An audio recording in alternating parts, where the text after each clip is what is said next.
नमस्कार दोस्तों, आप सभी का हमारे YouTube चैनल उदय सर क्लासेस में बहुत बहुत स्वागत है।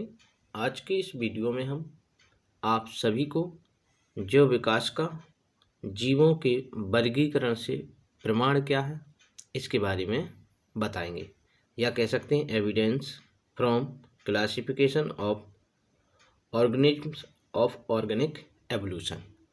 तो जैव विकास का जीवों के वर्गीकरण से क्या प्रमाण है इस वीडियो में जानने वाले हैं। और कल के वीडियो में हमने जो आपको बताया था, जो क्या था, वो था जैव विकास की परिभाषा और जैव विकास के प्रमाण कौन कौन से हैं, इन पर चर्चा की थी। आज के में हम जो प्रमाण हैं उनको एक एक करके आपको सभी प्रमाणों के बारे में एक एक वीडियो में अलग अलग बताएंगे।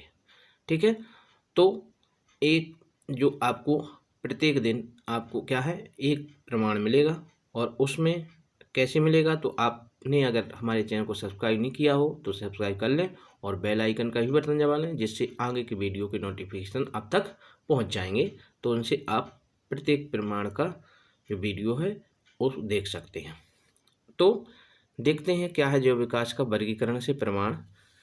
तो क्या है, वर्गीकरण से सिद्ध होता है कि विभिन्न वर्तमान जातियों की उत्पत्ति किसी न किसी समय समान पूर्वजों से ही विकास क्रम में हुई है। अब क्या है, जो वर्गीकरण है, जो वर्गीकरण किए गए हैं उनसे सिद्ध हुआ है कि जो वर्तमान जीव जातियों को उत्पत्ति हुई है ना, तो वो किसी न किसी समय में ही क्या है एक समान पूर्वज से ही या एक ही पूर्वज से मानी गई है, और उनमें धीरे धीरे विकास हुआ। तो क्या हो गया, ऐसे नए जीवों का विकास हो गया। अब उदाहरण के तौर पर देख लो, तो मछलियों, उभयचरों, सरीसृपों, पक्षियों तथा स्तनधारियों को एक ही समूह उपसंग वर्टिब्रेटा, किसमें, वर्टिब्रेटा में रखते हैं। इन सभी को, किन किन को, मछलियों को, उभयचरों को और सरीसृपों को, पक्षियों को तथा स्तनधारियों को एक ही समूह जो है वो है उपसंग है। और कौन सा है उपसंग, वर्टिब्रेटा में सबको रखा गया है। क्यों रखा गया, क्योंकि इन सब की पीठ में कशेरुक दंड वर्टिब्रल कॉलम पाया जाता है, इसलिए इनको इसमें रखा गया है। अब क्या है, जो अन्य जंतुओं में नहीं होती, मतलब कौन, कशेरुक दंड अन्य जंतुओं में नहीं पाई जाती है, तो उन जंतुओं को क्या कहते हैं, इनवर्टिब्रेट कहते हैं। ठीक है, अब एक कशेरुकी हैं, वो अकशेरुकी हैं या इनवर्टिब्रेट हैं, तो जिनमें कशेरुक दंड नहीं पाई जाती है। अतः अतीत काल में कशेरुकियों की जो उत्पत्ति है एक ही सह पूर्वज से क्या है हुई होगी। तो ये कह रहा है, देखो अतीत काल में कशेरुकियों की एक ही सह पूर्वज से उत्पत्ति होकर विभिन्न दिशाओं में क्रमिक उद्विकास से हुआ होगा। तो कैसा माना जाता है कि जो बहुत समय पहले जो इनकी उत्पत्ति हुई है, सभी की मछलियों, उभयचरों, सरीसृपों, पक्षियों, स्तनधारियों की उत्पत्ति हुई है, वो एक ही समान या एक ही पूर्वज सह पूर्वज से हुई है। अब सह पूर्वज कैसा रहा होगा, तो यह पूर्वज निम्न कोटि की मछली जैसा रहा होगा।